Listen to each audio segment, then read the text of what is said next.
بات کریں، لیکن اپنے آپ کو اعلانیہ بتائیں کہ ہم ایجنسیز کے سہولت کار ہیں، ہم رابطہ کار ہیں۔ ہم چاہتے ہیں کہ ایجنسی سے جو سوالات پوچھے گئے ہیں ان کے جوابات نہ مانگے جائیں، کیونکہ اگر ان کے جوابات سچے دے دیے گئے تو پھر آج کے بعد شاید پاکستان میں انٹیلیجنس ایجنسیز جس طرح کام کر رہی ہیں وہ کام نہ کر سکے۔ ان سے نہ پوچھا جائے کہ وہ کس قانون ضابطے کے تحت لوگوں کو اٹھا لیتے ہیں، ان سے نہ پوچھا جائے کہ اٹھا لینے کے بعد ان کا طریقہ کار کیا ہوتا ہے، ان سے نہ پوچھا جائے کہ وہ لوگوں سے سوالات پوچھتے ہوئے ٹارچر کیوں کرتے ہیں، ان سے نہ پوچھا جائے کہ وہ 24 گھنٹے کے اندر اندر آپ انہیں متعلقہ اس علاقے کے سول مجسٹریٹ کے سامنے پیش کیوں نہیں کرتے، ان سے نہ پوچھا جائے کہ ان کے گھر والوں کو فون کر کے آپ کیوں تنگ کرتے ہیں، انہیں کیوں مجبور کرتے ہیں کہ آپ ہمارے خلاف عدلیہ میں دی جانے والی اپلیکیشن واپس لے لیں۔ اور رانا ثناء اللہ صاحب، آپ جب اب یہ فرما رہے ہیں کہ آپ ان کے سہولت کار ہیں تو پھر آپ چھوڑیں یہ سہولت کاری۔ آپ سے اگر ہو سکے تو آپ مولانا فضل الرحمان صاحب کی جس طرح منتیں کر رہے ہیں آپ وہ سلسلہ جاری رکھیں۔ آپ IMF کا تجویز کرتا بجٹ پیش کریں، اور آپ پھر دیکھیں کہ عمران خان نے گرینڈ اپوزیشن الائنس کے زیر تمام تحریک تحفظ آئین پاکستان کی تحریک کا اعلان کیا ہوا ہے۔ پھر پاکستان کے عوام ہوں گے، پاکستان کی سڑکیں ہوں گی، وہاں محمود اچکزئی، لیاقت بلوچ، حافظ نعیم الرحمان، مولانا فضل الرحمان، علامہ راجہ ناصر عباس اور یہ دیگر تمام مرکزی رہنما چیخ رہے ہوں گے، چلا رہے ہوں گے، تقاریر کر رہے ہوں گے، پاکستان کے عوام ہوں گے، اور پھر آپ کو جواب دینا ہوگا۔ اور اگر اس موقع پر پاکستان کی عدلیہ، یہ کالے کوٹ، یہ وکیل اور یہ صحافی اور وہ مین سٹریم جو اب مین سٹریم نہیں رہا، جسے سائیڈ لائن کر دیا گیا ہے، اور وہ ڈیجیٹل میڈیا جو اب مین سٹریم کا روپ دھار چکا ہے، یہ سارے بھی اگر آپ کی حکومت کے خلاف اکٹھے ہو گئے تو پھر آپ اپنی خیر منائیں۔ ہاں، آپ کو یہ، کیونکہ آپ سیاستدان ہیں، آپ کو وقت سے پہلے اندازہ ہو گیا ہے کہ آنے والے دنوں میں آپ کی حکومت کے خلاف مزید حالات سخت ہونے والے ہیں، اس لیے آپ نے وقت سے پہلے یہ ڈول ڈال دیا ہے کہ ہاں ہم مذاکرات کر رہے ہیں، ہم معاملات کو ٹھنڈا کرنا چاہتے ہیں۔ آپ نے تو اس حد تک کہہ دیا ہے کہ ہم عمران خان سے اور عمران خان کی سیاسی جماعت پاکستان تحریک انصاف اور سنی اتحاد کونسل سے بھی مذاکرات کرنا چاہتے ہیں، لیکن وہ نہیں چاہتے۔ رانا صاحب، یہ عدم اعتماد ہے آپ پہ اور آپ کی سیاسی قیادت پہ، کیونکہ آپ مذاکرات صرف اس لیے کرنا چاہتے ہیں، آپ ڈیلینگ ٹیکٹس کے طور پر مذاکرات کرنا چاہتے ہیں۔ اگر آپ واقعی پاکستان کے معاملات نارملائزیشن کی طرف لے جانے کے لیے مذاکرات کرنا چاہتے ہوں تو شاید آپ کی بات سنی اتحاد کونسل اور پاکستان تحریک انصاف کو بھی سمجھ آ جائے، اور پھر انہیں اگر سمجھ نہ بھی آئے تو ان دنوں تو وہ محمود اچکزئی کی بات سننے کے لیے بھی تیار ہیں۔ اگر آپ اپنی بات محمود اچکزئی کو سمجھا لیں تو شاید وہ عمران خان کو اور عمران خان کے ساتھیوں کو آپ کی بات سمجھانے میں کامیاب ہو جائیں، لیکن آپ کی بات میں اب تک کوئی خلوص نہیں جھلکتا۔ البتہ آپ چاہیں تو آپ کے ساتھ، کیونکہ آپ مشیر ہیں وزیر اعظم پاکستان کے، اور آپ مشیر برائے سیاسی امور، عوامی امور، عسکری امور، اور شاید اب اس سے بڑھ کے بھی کچھ آپ نے عہدہ سنبھال لیا ہے، آپ بین الصوبائی رابطہ کے بھی مشیر بن گئے ہیں۔ آپ یہ سارے سابقے لحقے اپنے نام سے ہٹا دیں، اور آپ خود کو صرف چیئرمین برائے حکومتی ترلا کمیٹی قیدی نمبر 804 مقرر کرا لیں، اور آپ کو شاید ڈپٹی پرائم منسٹر اول کا عہدہ بھی مل جائے۔ آپ صرف اڈیالہ رابطہ کریں، قیدی نمبر 804 کی منت ترلا جاری رکھیں۔ آپ جس طرح ڈھکے چھپے الفاظ میں کر رہے ہیں، آپ کھل کے کہیں کہ ہم عمران خان کی ہر منت، ہر ترلا کرنا چاہتے ہیں، ہم عمران خان سے معافی مانگنا چاہتے ہیں۔ ہم نے جو کچھ اب تک عمران خان کے خلاف، میں نے بطور وزیر داخلہ PDM-1 کے طور پر، اس کے بعد نگران حکومت نے انوار اللہ کاکڑ اور ان کے رجیم میں جو عمران خان اور عمران خان کی پولیٹیکل پارٹی اور اس کے ورکرز کے خلاف جو ناجائز آپ نے اقدامات کیے اس پہ، اور اب جو PDM-2 کی حکومت عمران خان اور عمران خان کے ساتھیوں کے خلاف ناجائز مقدمات قائم کر رہی ہے اور اس کے خلاف ناجائز اقدامات کر رہی ہے، آپ اپنے تمام کیے پر شرمندہ ہیں، آپ معافی مانگنا چاہتے ہیں، آپ معافی مانگ رہے ہیں قوم کے سامنے، اور آئندہ سے وعدہ کرتے ہیں کہ آپ اس آئندہ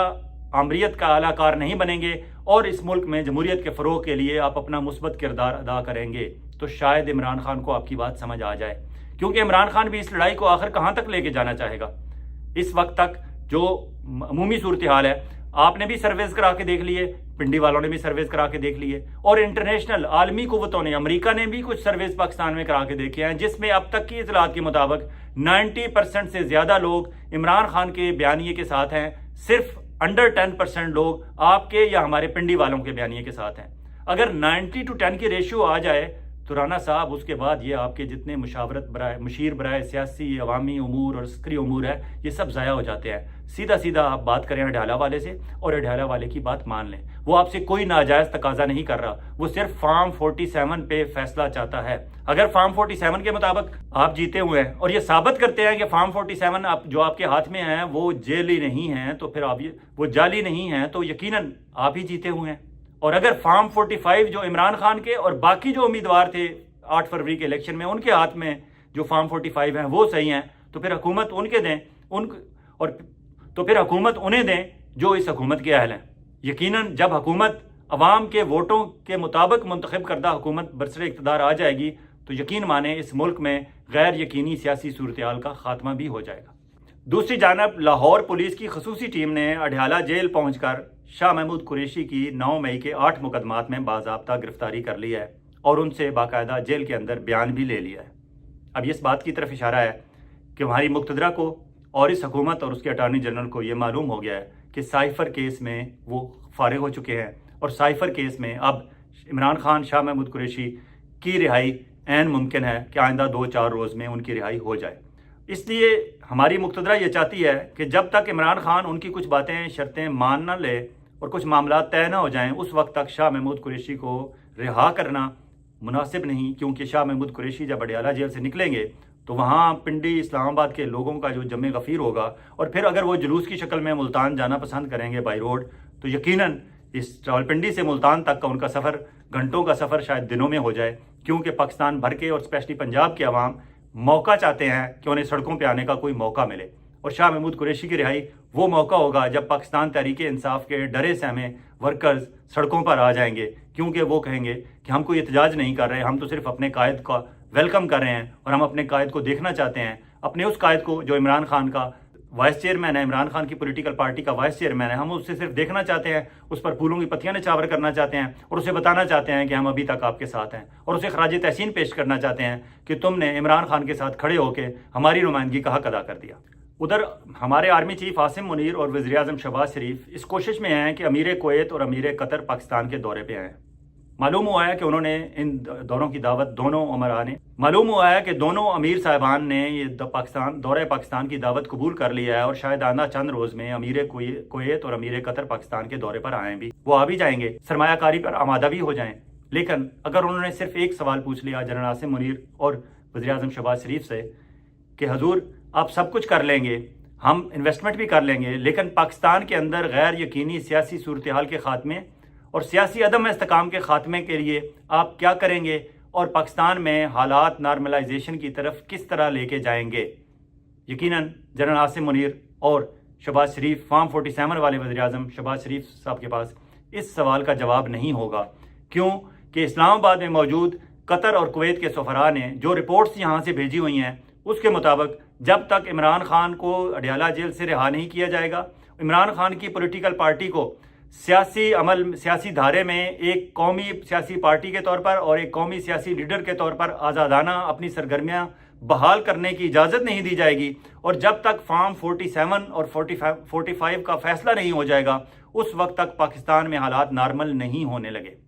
ہاں البتہ آپ منت کر کے سعودیہ کے کراؤن پرنس محمد بن سلمان کو بلا لیں پاکستان, آپ منت ترلا کر کے کویت قطر اور بحرین کے امیر صاحبان کو بلا لیں, آپ منت ترلا کر کے UAE کے صدر کو بلا لیں, آپ جس کو چاہیں منت ترلا کر کے بلا لیں, لیکن اس ایک سوال کا جواب آپ کے پاس نہیں ہے. کیوں کہ آپ مخلص نہیں ہیں اس سوال کا جواب دینے میں. اگر آپ مخلص ہوں تو فارم 45 اور 47 کا نتیجہ آج,